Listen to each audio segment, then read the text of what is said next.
جنت میں وہ شخص داخل نہیں ہو سکے گا جس کے دل میں ایک دانے کے برابر بھی ہم وزن بھی کبر ہے۔ اللہ فرماتا ہے کبر و ردائی، یہ تو میری چادر ہے،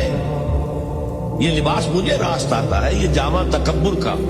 اس لیے کہ اللہ کا نام ہے المتکبر،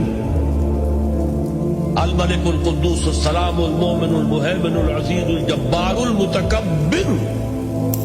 حالانکہ انسان کے لیے متکبر ہونا بہت بڑی برائی ہے، لیکن یہ جامع اللہ کو زیب دیتا ہے،